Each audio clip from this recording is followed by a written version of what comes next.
name is Janet Hoolis, and I'm a visible woman. I'm Gilda Joffe, and I am a visible woman. Hi, I'm Johanna Ricky, and I'm a visible woman.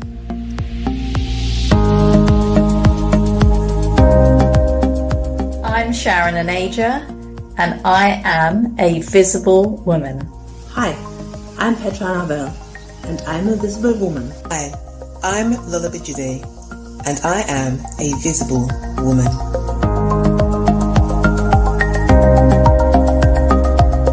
I'm Liz Hobbs, and I am a visible woman.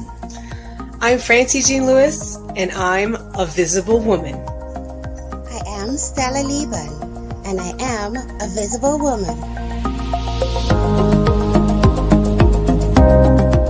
I'm Mildred Talabi, and I am the founder of Visible Women Tribe.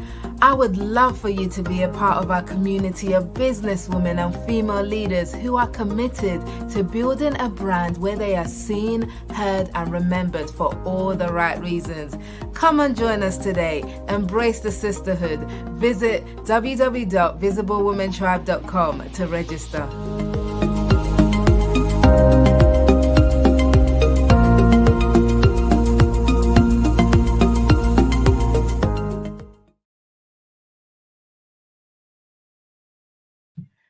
Good evening, and welcome to Visible Women on LinkedIn. You are live right here on LinkedIn, on Facebook, on YouTube. I was going to say on somewhere else, but that's it. You are live on all these three platforms, and you're watching Visible Women on LinkedIn with me, Mildred Talabi. I am your host for this show, and this show is sponsored by Visible Women Tribe, which you just saw, and that is our brand new. Well, I can't say brand new anymore because it's a few months old now, but it still feels new, it's still fresh, it's still shiny. That is our membership community for women who want to be visible and profitable in their businesses, businesswomen. So if you want to join us, please do. But today we are going to have a really interesting show and a really interesting conversation because this is season 4 of Visible Women on LinkedIn.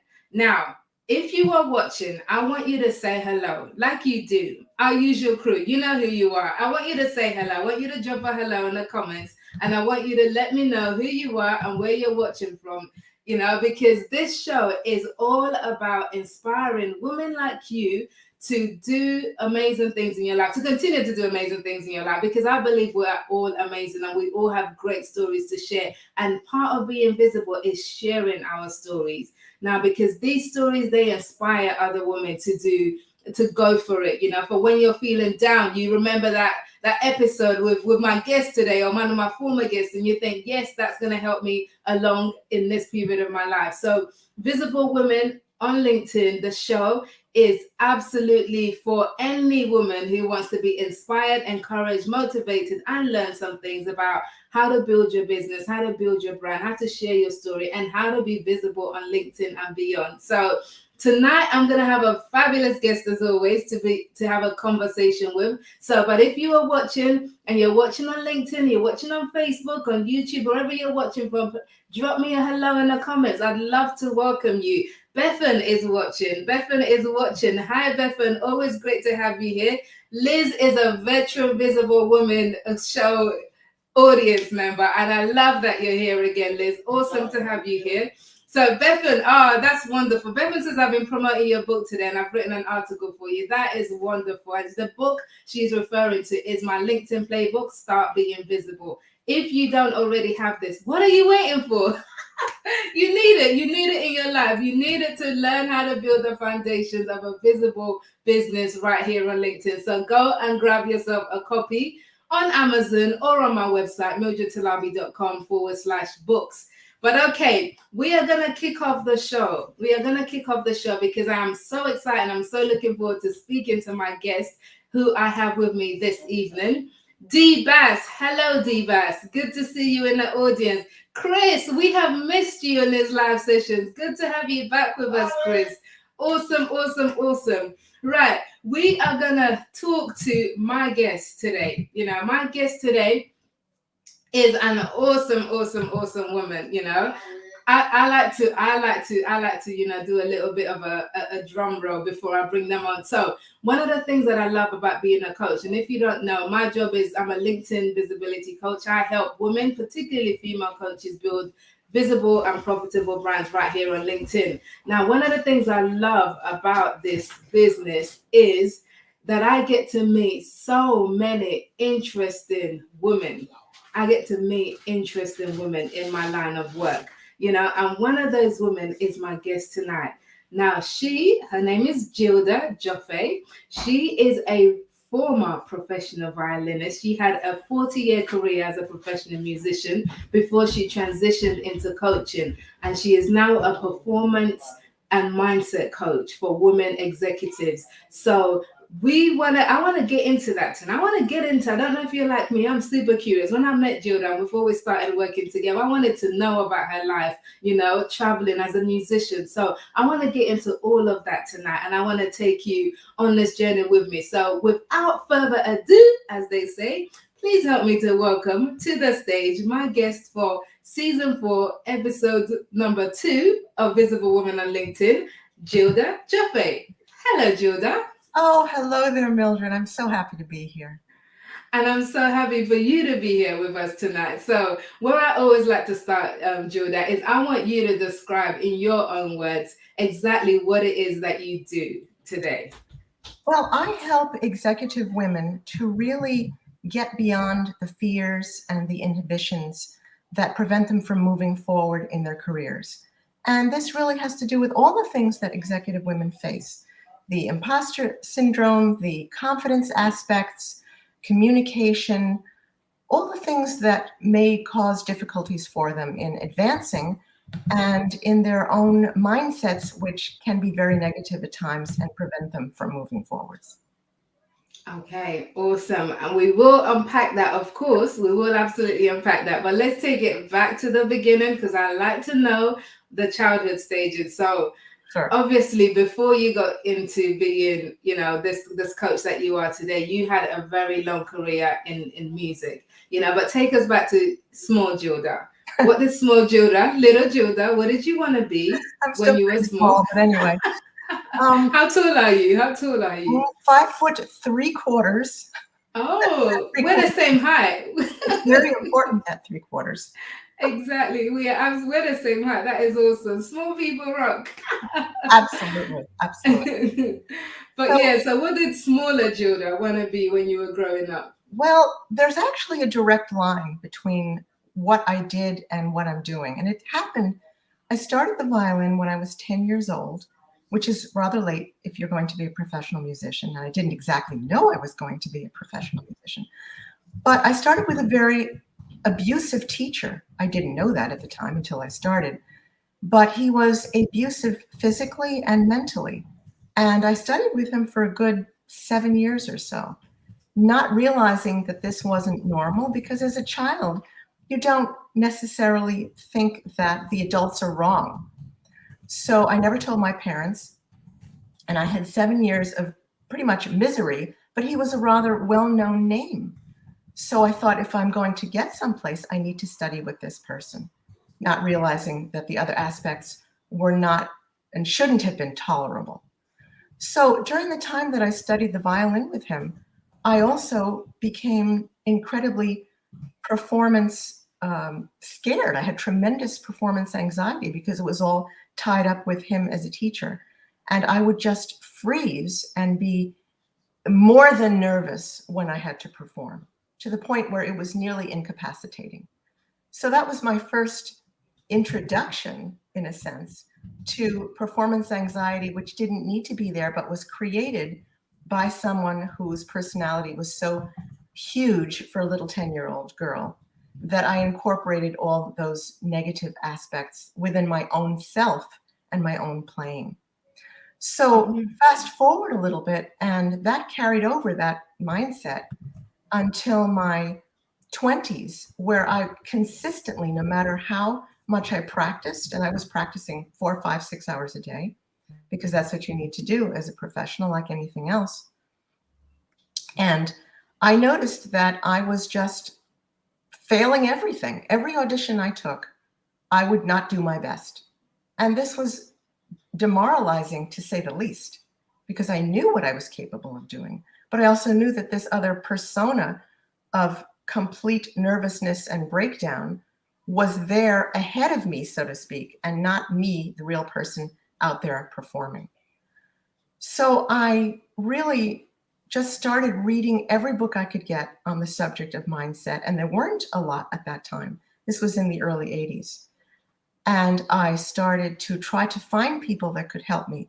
I went to sports psychologists. I went to shamans of the sort that I could find. I went to all the mind people that I could find. And reading all these books, really, I tried to synthesize and to put things together so that I could improve and do what I knew that I could do. But I knew that also that this terrible anxiety was holding me back, which didn't really belong to me. It belonged to something that was put on me and which I accepted as a young person.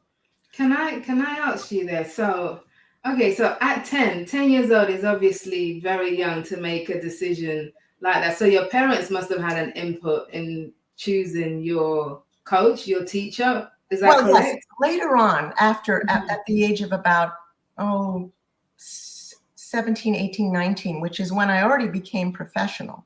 Because at that point I was doing things for pay. But they did their best to find people for me, of course. I mean, I didn't do it all by myself. Nobody does everything all by themselves. We all get help. And they were very supportive in that vein. And I had never told them what had happened with this primary teacher. But they, seeing that I was having real difficulty becoming myself on stage, really helped. They found the sports psychologist because at that time, nobody else was sort of dealing with that. Now, it's very common to work, if you're an athlete, with a sports psychologist or someone who works with mindset. But at that time, it was very difficult. And I also found a different violin teacher who was a female. And that made a big difference in my life because there was somebody that I could identify with as a young woman. And I remember her saying to me, to be a female violinist is a very difficult thing. And of course, I didn't understand that at the time because when I was growing up, I thought, well, women's lib, it's fine, everything's over, we're equal money, it's all over, nothing to worry about. Well, I discovered that there was a lot to worry about later on in my career. That's a whole different subject. Yeah, we'll get there. it was the synthesis of all the work that I did with all the people who helped me and all the reading I did. And one day, after a year or so of this, something clicked in my mind. And I had a very successful audition, one of the many that I had to take, because as a musician, you're always taking auditions. They're like interviews. So if you don't get past the audition, you don't get anywhere. And having had that successful audition and seeing how my mind worked and how I felt when it worked opened up a completely different world for me. And I started building on that success one after the other and used it for the most important auditions, which led to Europe and my career there. Yeah. So it was really that beginning. And then once I got to Europe and I was in Can I pause you there? No, because I'm still stuck on your childhood. I am so stuck on your childhood. Yeah. I guess the reason is I've got two young girls, they're 5 and 6, so I know that at this age, it's kind of like the shaping stage where my older one, she loves to dance. She literally dances all day long, if she can. And then my younger one's a bit of an all-rounder, good at everything. So I know that those early shaping years are really important. But you said you didn't start your own career. Well, you didn't pick up the violin until 10 years old. So what were you doing before then? And why did the interest start at age 10? Like, why weren't you interested before? My mother was a professional musician and my father loved music, although he played very badly. But she introduced that whole world to me. And my grandmother was a prodigy in many areas. music, dance, violin. I mean, it was just ridiculous. She had so many talents. So it came down the generation, and I got some of it. I didn't get the prodigy part of it. But so I had started at age 4, actually, with the piano.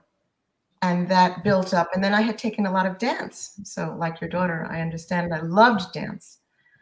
And I was fortunate just to parlay all these creative aspects into the violin because it was different than what my mother did. And we don't want to do the same things that our parents, well, sometimes we do.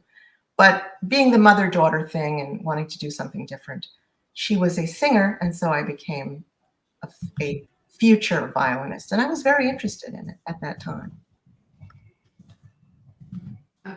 Okay, I'll get that. So your mom, so you kind of, even at that young age, you were interested in music, but you wanted a different path to what your mom was doing. Is that correct?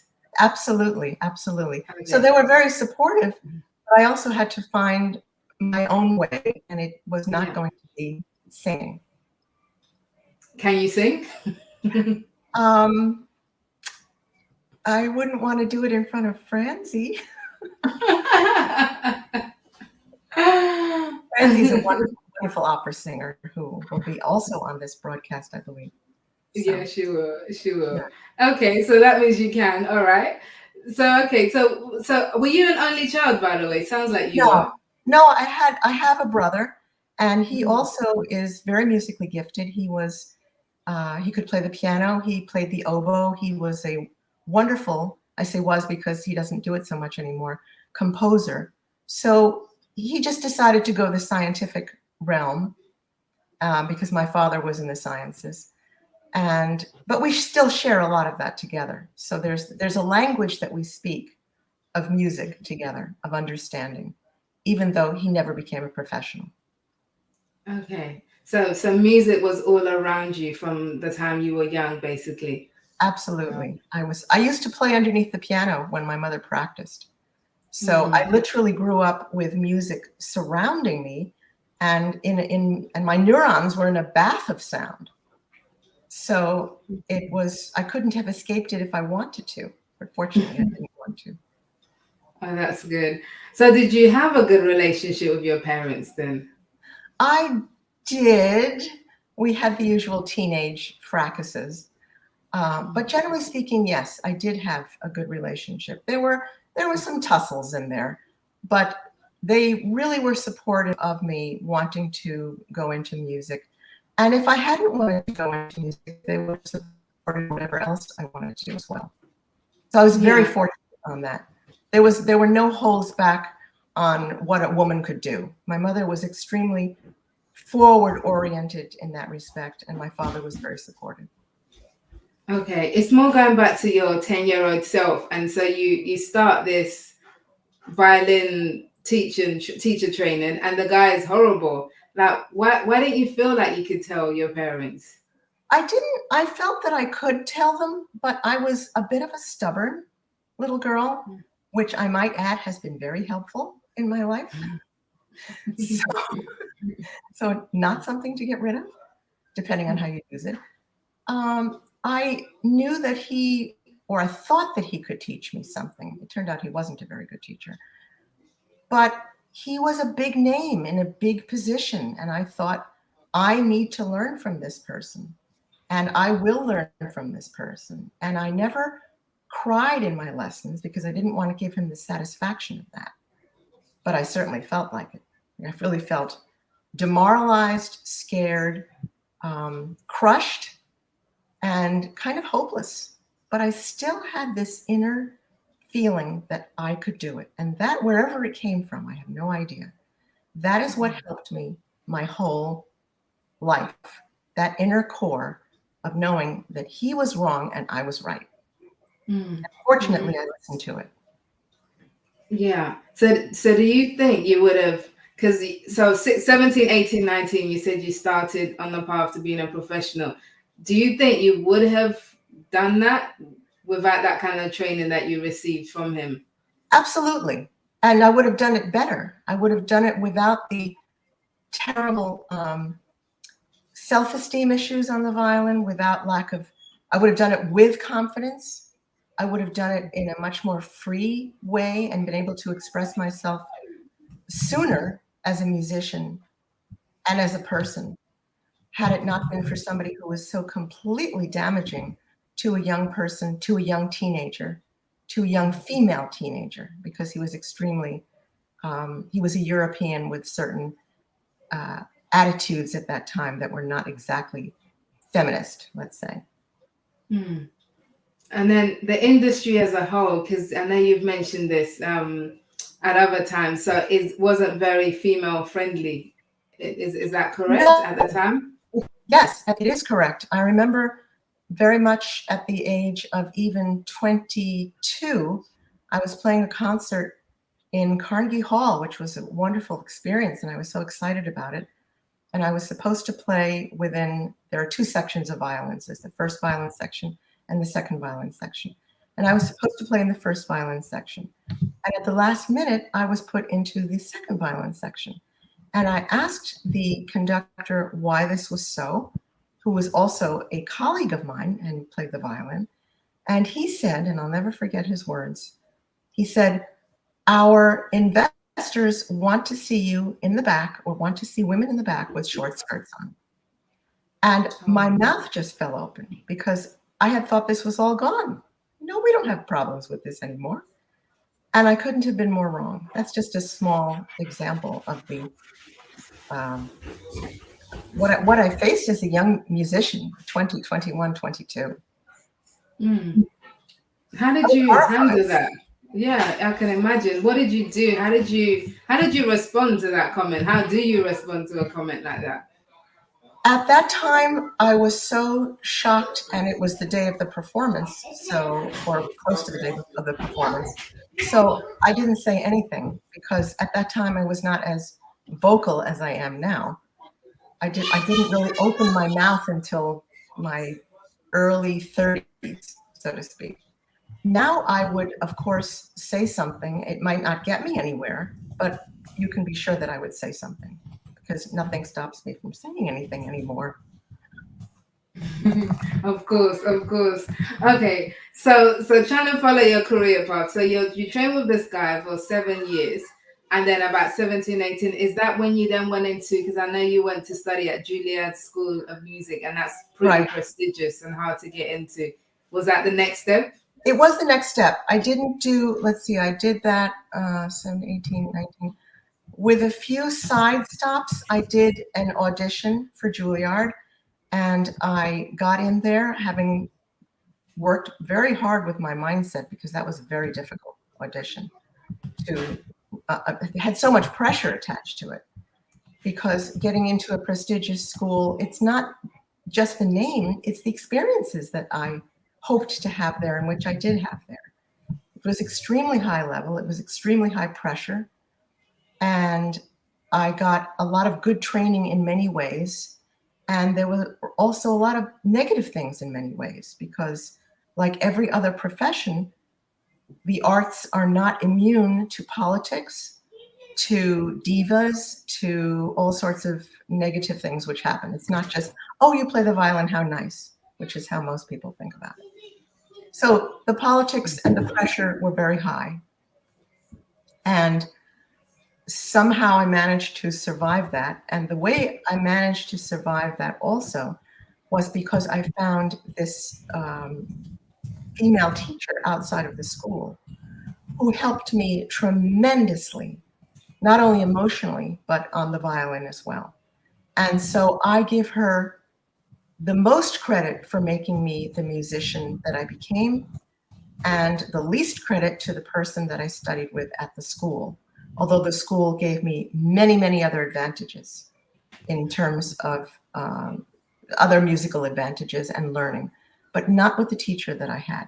She, this other teacher, I give her complete and utter credit. And her name, she's no longer alive.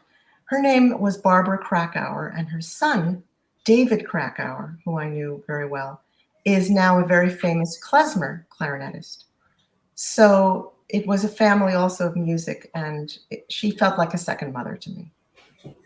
Oh, that's nice. So it sounds like you've had some strong woman influences along your life and career.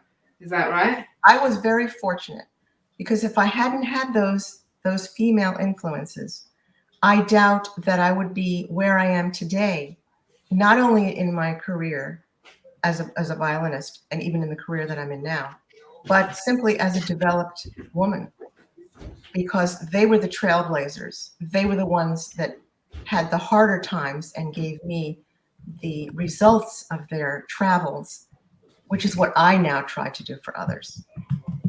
Hmm.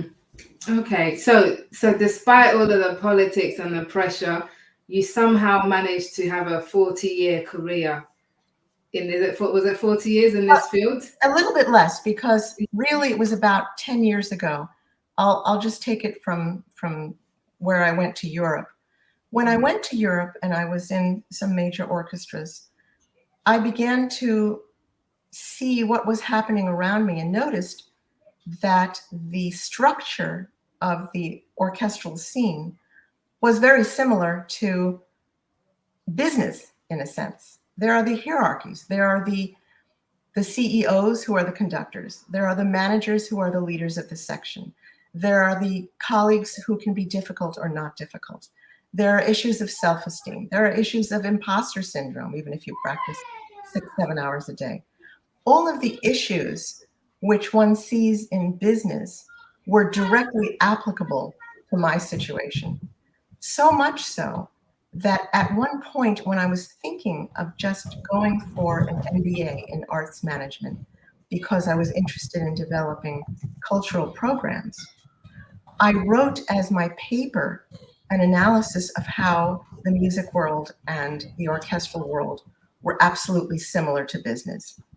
And the people that I sent it to were so, this is not to blow my own horn, but they were so impressed with that synergy of ideas that they actually called me up over the phone and accepted me over the phone, because this relationship between the two worlds is so connected.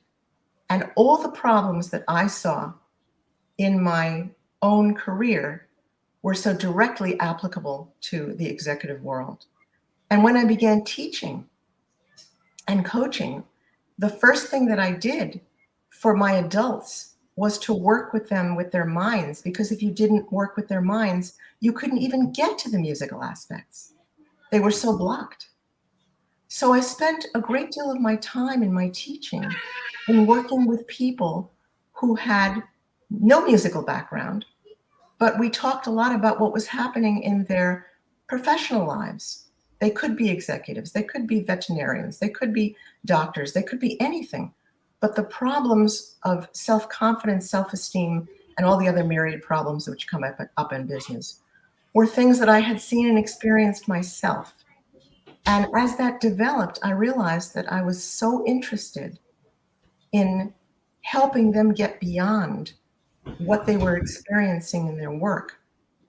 But this gradual shift of moving from teaching the violin to going to the mindset, which had so helped me in my beginnings and my middle, it was just a natural segue. And I developed a passion for that. And that's what brought me to where I am today. Basically, that frightened, sad, not knowing what I was going to do or how I was going to express myself 10-year-old is what really allowed me to blossom today in something which is my passion. And music was my passion, but people are my passion now, and how to bring them out of themselves and to their greatest potential. This is my joy. I love that, and it comes across when you talk, and so yeah, which is, I love that. But there was something that you said earlier on. I want to rewind to. You said that you kind of you didn't open your mouth until in your 30s, So, and I know it's not literal, but what first of all, yeah, why did it take you that So time, long. and also what triggered you to start speaking up for yourself? Well, I was very quiet when I was younger. Hard to believe now, people who know me.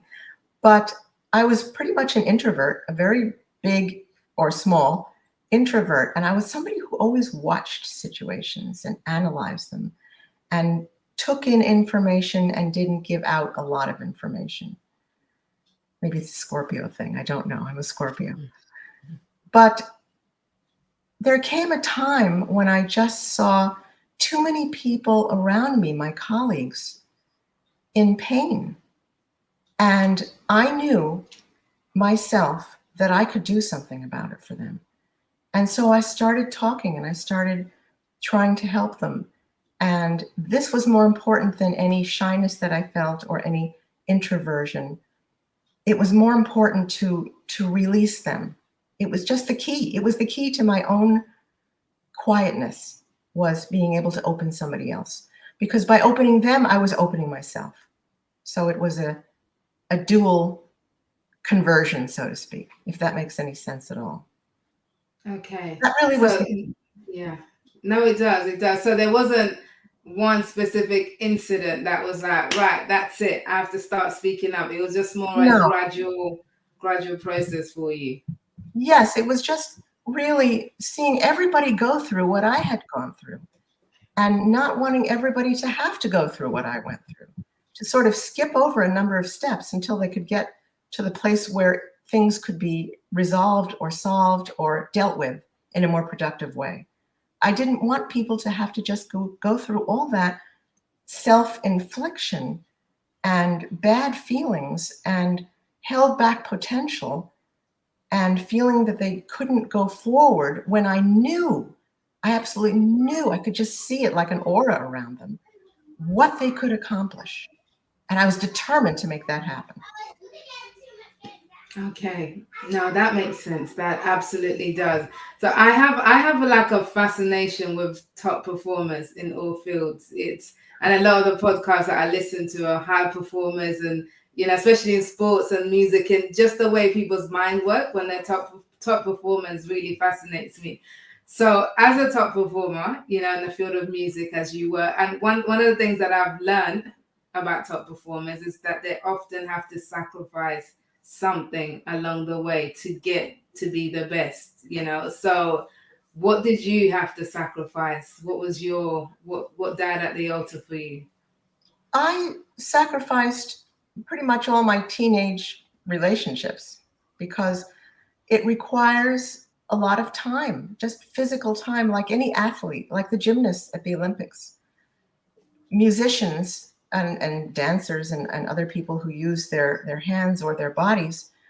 There's musculature which has to be developed.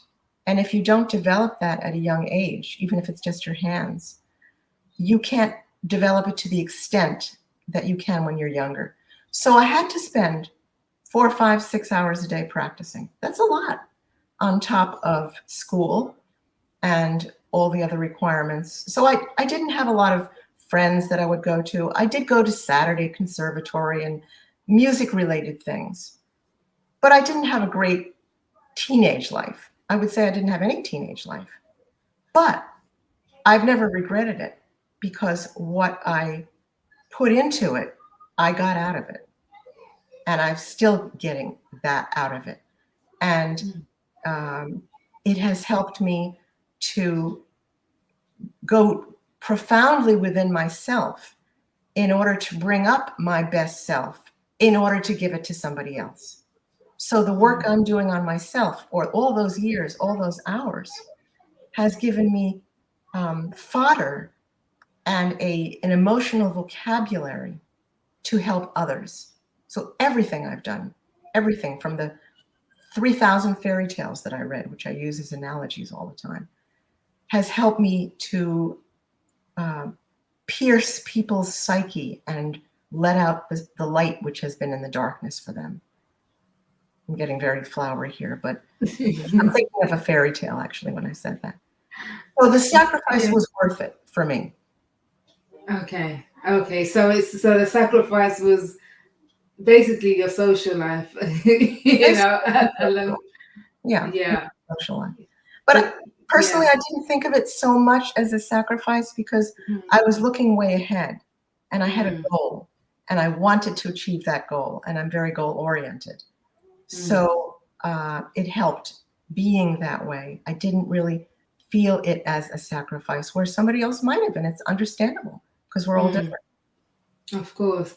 And I know you're married now. Is your husband involved in music as well, or No, no? he is a great drummer. He has rhythm. The pots and pans have never sounded as wonderful as they do in our kitchen. He's very talented, and he refuses to admit that. But he was a professional photographer, and he has golden hands. So all the furniture in our house is made by him. So I'm very grateful to that. And it's probably good that he wasn't a musician, because the psyche of two musicians together or two anythings together may not always work. It can work, but it may not always work. Yeah, totally understand. How opposites attract type of thing, you know? Right. Okay, I love it. Yeah, there's a LinkedIn user. I don't know who you are. I'm so sorry, I can't see your name, but it says, yeah, that she or he is the same. I cannot believe that's the same. I'm an introvert. I wanted other introverts not to go through the same. That's what made me start to speak. So yeah, I guess that whole idea of what you go through, and this is why we share our stories. So if by sharing our stories that other people don't have to go through the same experience, then that's well worth it, right? It is so worth it. And I get such a charge and a surge when I'm working with somebody and they say, yeah, that makes sense. And I see there's a light in their eyes. It's like a little bulb just went on. And when I see that and I can capture it now, I just get this rush. It's a great feeling. It's so selfish, but I love it. Yeah, I completely understand that with that whole coaching thing. Okay, let's talk about what you do today then, because as we talked about, so you transitioned from music and you brought all of that glorious background that you have and the struggles that you went through that other people do, and you now help executive women to overcome those issues. So there's one of the things you specialize in is this thing called executive presence, and you've been doing a series on it on LinkedIn actually. Tell us what that is. What is it, and how does it help us? Well, if you imagine somebody who really captures your attention when they walk into a room, or whether they walk on stage as a speaker, or anybody really that you just kind of look up and say, I wonder who that is. There's something about them which makes your attention focused. And that in an executive presence, if we're not talking about going to the theater or something like that, although it's the same, executive presence really means that you have the capacity to inspire confidence in others and to have communication skills which bring out the best in others so that there's what they call psychological safety. To be able to see a vision, to be able to get the goals to that vision using the best aspects of your team, to make everyone feel as if they're a part of something rather than just a tiny little screw in a tiny little project. All of these aspects, and there's so many more. I mean, I have a whole outline on this. I know I've only covered the tiniest aspects in the videos that I'm doing. But this is what brings presence to an organization, to a team, to anybody that you're working with. And it makes the ambiance so much better for the people that you're working with, because it inspires them to be able to follow you if you're going to be in a leadership role. So it really covers a gamut of behaviors. And I talk about appearance a little bit, I talk about voice, but those are only the external things. It really has to do with internal qualities that one can develop and which are important to develop if you're going to have presence that enables you to bring other people's best potential forward. Lovely. Okay. But I hope it was clear. It's clear. It's clear. We get it. We get it. Ladies and a few gents, there's always a few gents watching as well. Feel free to drop any questions you have for Gilda in the comments, and I would absolutely be more than happy to put it to her. I've got loads of my own questions, Gilda. I'm not letting you go. There's lots more I want to ask you. So obviously this show is called Visible Women on LinkedIn. And so when you hear the word, when you use the word visibility, so what does that mean to you? What does visibility mean to you specifically? Visibility, as it has come to mean to me, really means that you want to bring, if you want to bring your ideas forth to people and you want to make a difference, then you have to be visible not only in the thing that you're doing, but in your entire self. You have to bring yourself as a package to people, because it's not just what you're presenting that they're interested in. They're really interested in the person behind it. How did you get where you are? How do you know what you know? And being visible and sharing the difficulties that you went through and that you understand the difficulties that they're going through. This is all part of being visible. And it's something that one can learn, even if you don't want to be visible in the beginning. It's definitely possible. And it feels good once you learn how to do it, because you're sharing. When you're visible, you're serving and you're sharing. It's not just a question of putting yourself out there and people are looking at you. You're really sharing everything that's in you. That's visibility to me. Absolutely. And what got you started on your own journey to visibility right here on LinkedIn? Because this is based on LinkedIn. So what made you think, like, I got to start being visible on here? Well, Mildred, actually, I have to give the credit to Susie Bashford, who has a wonderful podcast. I think I'm going to get the words mixed up, but just remember Susie Bashford. Big Juicy Creative podcast. Yeah. Susie, if you're listening, I hope I said it right. Anyway, she had Mildred as a guest on her show, and I listened to this particular podcast, and I thought, this lady really knows what she's talking about.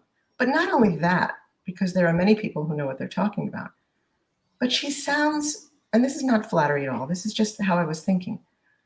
This lady, Mildred, sounds really authentic and very sincere, and there's something in her which attracts me, and I really want to get to know her. So I decided right then and there I was going to contact you, Mildred. And the rest is history, so to speak, because you taught me, and as you're teaching the other women in your Visible Women tribe, which is a marvelous place to be. I'm not a group person, usually, except for an orchestra. But this particular group is the warmest, most supportive, most knowledgeable, most fun group that I have encountered. And that is due, and Mildred doesn't know I'm going to say this, so she didn't pay me to say this was not a leading question, by the way. I promise I wasn't. It's really nice, the truth. Yeah. It's because of Mildred's authenticity and her warmth that this group is the way it is. Because if she wasn't like that, being the leader, then it wouldn't be the way it is. And that's what attracted me, and that's what has helped me and taught me how to get my message across by working with Mildred. So that's the answer, Mildred, and it's the truthful one. Thank you.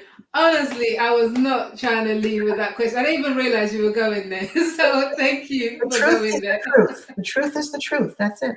Yeah. Oh, that is wonderful. Thank you. I love our Visible Women tribe. What an awesome group of women. When we're at about 50 members now. So if you want to join us after tonight's session, you want to be member number 51, 52, 53, 55, however many people are listening, go to visiblewomentribe.com. We'd love to have you. But thank you for that, Gilda. So I do want to dig into your LinkedIn habits a little bit more, because I know for some of the people listening on here, some people are afraid of LinkedIn. Some ladies are afraid of LinkedIn, and I mean, can I really be myself on here? Can I show up on here? So I'll ask you a bit more in a second how you show up on LinkedIn. But I want to take Sharon's question. So Sharon says, how can you support an individual in developing their inner confidence so that they grow into their presence. So I learned by singing in a band, but this is not practical for everyone. Thank you for that question, Sharon. Gilda, over to you. You know, there are many things that one can do, and there are many exercises that one can do. And one of the big things in developing self-confidence is really to think about how you are thinking. That's the first thing, because people always say, well, what do I do? But it's not so much what you do at first. It's more an analysis of how you are reacting to events that happen in your life. That's really the first step, is to sort of make even a bit of a log, a little bit of a journal, and say, well, this happened to me. What was my feeling about it? What did I do about it? So you have to sort of be your own little researcher for a while and see how your mind works and develop, or see what patterns develop. And when you have that information, then you can start to work with your mindset to change those patterns. But you can't change a pattern until you know what the pattern is. So that would be the first thing that I would suggest to do, is to do some research on patterns. And it's not that difficult to do. You just have to see how you feel and write it down. No one has to see it. It's private. And then you start developing with someone or by yourself ways to give yourself little challenges. Well, I'm putting myself into this situation. How can I be in this situation that will make me feel a little bit better and develop my confidence a little bit more? Does that make sense? Something along those lines. Absolutely. Just a start. Yeah, I love it. Yeah. Stella said, Gilda, I can listen to you speak all day. Very authentic and reassuring. I totally agree. And thank you about the comment. That's how she went from lurker to client. Oh, thank you so much. Yes, authenticity. Now, because we've talked about authenticity, I do want to touch on that because it's a word that we use a lot and we kind of throw away sometimes, authenticity. So what does that mean to you, Gilda? When you use that word, do you feel that you're authentic? Have you always been authentic? How did you come to that place for yourself? You know, I really realized at some point that there is no other way to be if you're going to help somebody. You can't be a coach and sit there and just, You have to share. I'm not saying that everybody's like that, but people feel when you have experienced what they're experiencing. And they also can feel when you have seen the light at the end of the tunnel or the road that they can walk upon. So being authentic is sharing that you too have gone down that road. You too have had those problems. And why hide it when we're all human to begin with? There's nothing to hide. When people are bringing you their pain, the only way that you can be with them is authentic if you're going to help them. So when I became authentic, when I realized there was no other way to be to help somebody else, really. I love that. And where was that? Somewhere in my 40s, I think. Okay. Yeah. Yes. What's the relationship? This is not LinkedIn. I'm going to answer the LinkedIn, but what to you is the relationship between authenticity and vulnerability? Like how closely related are they? I think for myself, and I'm only speaking for myself, I think they are related. And there's nothing wrong with being vulnerable. And there's nothing weak. I think I said this in some post at some point, that being vulnerable is not a weakness. It's actually a strength. Because if you can be vulnerable, it shows you have the strength to open yourself to others and deal with what comes. You do not need to be afraid. What other people think of you, what other people say about you, is irrelevant to your life and to your growth. So I think that they need to go hand in hand, because without vulnerability, you can't have authenticity. That's just my take on it. So vulnerability to me is a strength, not a weakness. And I teach people that. Yeah. No, and that kind of relates to a point that Bethan raised, so And it comes as well with sharing your story and being vulnerable with sharing that story. So Bethan says a few weeks after her mum passed, she did a talk sharing her story, and I realized it was a visibility talk. So it's that when you are vulnerable, I guess, in sharing your stories, you connect with people authentically, in a way that if you tried to hold back, you probably couldn't. Would you agree that that's the same? Absolutely, absolutely. When you talk heart to heart, which is really what we do when we're being authentic and vulnerable, when you talk heart to heart, that other person cannot help but feel it. It's impossible not to feel it because it's an energetic thing. So giving a personal talk like that is very helpful to the other people that she was talking to, because it lets them feel, yes, I felt that way. And here's somebody else who's gone through the same thing. So there is no other way. There is no other way. That's Yeah.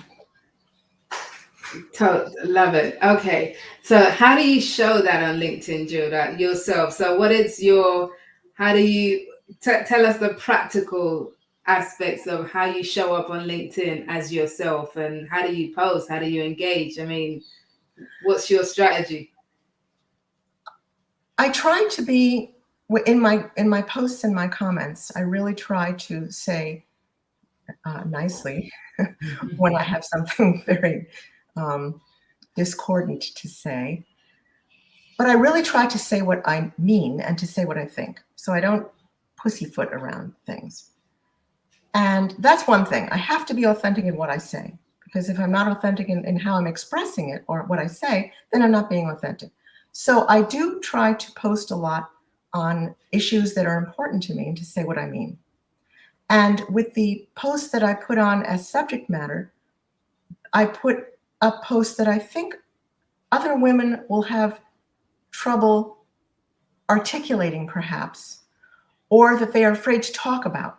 For example, I wrote a post recently for a magazine, and I can't remember the name of it right now. I hope she will forgive me. And it was about bullying for women in the workplace. And I felt this is not something that I've seen very often on LinkedIn. And I decided that I was going to write this article for this magazine. And dealing with topics that perhaps are a little bit off because people are afraid. So I try to do that, and I try to do topics that women will feel that they can't talk to other women about, even at the workplace. So that's one of my strategies. And I try to talk to people as if they're right in front of me, at least on my videos. Because I want people to feel they're right in front of me. I want them to feel that I'm accessible, that I'm here. Come and talk to me is my feeling. So that's a bit of a strategy. And Mildred, you also helped me with strategies, because I didn't know anything about LinkedIn before I came. Nothing. And Mildred taught me a lot of somethings. So I'm very grateful. And I still have a lot to learn.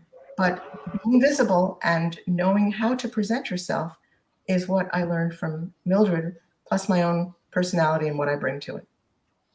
I love it. Awesome. Awesome.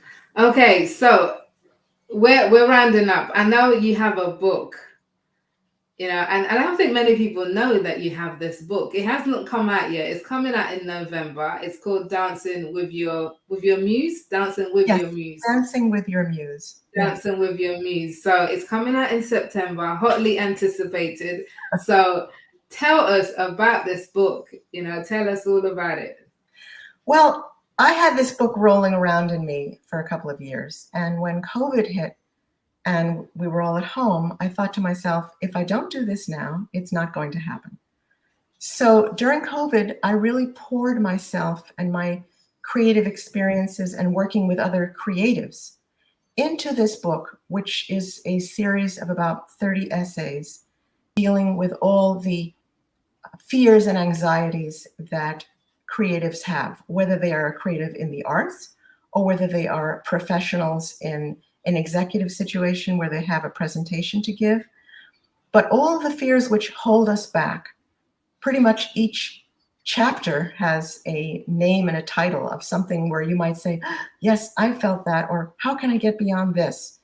And it's a little bit of a spiritual contemplative book where I just really sort of challenge you to go very deeply within yourself and find the answers as to why you haven't been able to express your creative potential. And it's been a joy to write this book. It's a real heartfelt examination of those fears for myself and for others. And if you, little plug here, if you go to my website, which is performermindset.com, there's a little box you can sign up where you can have the first chapter of that book. And I hope you will enjoy it, because basically it was written for all of us and for all of our potential that wants to be expressed. So yes, I'm very excited about the book. It's my child. Of course, as books are, absolutely understand. What are some of the fears in the books then? Just give us maybe 3 fears that you address in the book. Oh my goodness. Well, so one of the fears was, should I do something when nobody in my family had the opportunity to do it? Or, meaning that nobody in my background, should I go to college? Nobody in my family ever went to college. In other words, should I break through a barrier that no one else who I love was able to do? One fear. Lack of self-confidence, of course, is another one. Should I do something that I've been working on for years that everybody has supported me with, but now I want to change my journey, my road, my destination? Do I have the right to do that after everybody has given me so much support? So all these little fears that are not so expressed very often. Can I change my personality and be somebody else? How do I deal with performance anxiety? Whether it's on stage or in your own pottery studio. Public speaking. There are many. I could go on, but those are some of the ones. No, that sounds awesome. Bethan says, exciting. Definitely can't wait to read it. So, Bethan, go and get that free chapter on Gilda's website. So that is great. And because we are rounding up, absolutely, that is the thing to do, because this book is going to be great and it's going to help a lot of women. I'm very sure of it. But I know in the meantime as well, you have a course that you've developed, which is on executive presence. So if anybody wants to reach out to you to connect, whether to talk about the program or whether it's to one-on-one coaching or even the book, should we send them to LinkedIn or is that the website? What's you can contact me. Really, you can contact me either on LinkedIn, direct message me, or you can send a message if you want to say a little something. You can contact me through my website, performermindset.com. Either way, I'll get the message. Okay, that is awesome. So LinkedIn, performermindset.com. I am totally in agreement, Gilda, with Stella. Like, you have this presence, and this voice that you can listen to like all day long. It's calm, it's relaxing, it's reassuring, it's awesome, So I thank you for bringing that to the show. Thank you for sharing your past and your journey with us. And we are definitely excited for the book to come out in November. And we are definitely going to be reaching out, aren't we, ladies, to connect with you. If you're not already connected with Gilda, go and do that. Find her on LinkedIn, connect with her, sign up to get that free chapter of her book, talk about her coaching, whatever it is, but you want this lady in your life. So, Gilda, thank you so much for your time this evening. It's been lovely having you on this show. Thank you. Thank you so much, Mildred. It's my pleasure. Okay, that is awesome. So I am going to let you go and then I'll quickly wrap up and then we'll be back here next week. So have a lovely evening. Oh, and by the way, Chris says your home is beautiful and I agree from what we can see. It's beautiful. Thank you. Thank you, Chris. So yeah, thanks, Gilda. Have a lovely day and we will catch up with you over on LinkedIn. Sounds good. Thank you, Mildred. Take care. Take care. Okay, so it is 7:00, which is when we end this broadcast. So thank you so much, ladies, for tuning in, and gents. I cannot forget my gentlemen who tune in. And most of you are those quiet LinkedIn users, isn't it? You hide your identity. But don't worry, you are welcome. You are absolutely welcome on here. But Gilda was amazing. I love her story. I hope you did too. I hope you find something that was inspiring, about it, something that was motivational, something maybe that you've learned. Whatever it is, please drop it in the comments. I would love to hear your key takeaway from this interview. And if you haven't already reacted to show that you're watching, because I have no idea who's watching this about this, so just click one of the likes, love, whatever it is, just do a reaction, even on Facebook, wherever it is, just to show that you're watching. And definitely go and connect with Gilda on LinkedIn and make that happen and get that free copy of her book at performermindset.com. But when you connect with her, she'll be able to let you know of all of those things. So we are going to close for the night. We are closing for the night. I will be back. If you're watching this on replay, just to do a hashtag replay, in the comments. I'm going to go back, and myself and Gilda will look over the comments at some point and respond to anything that we might have missed.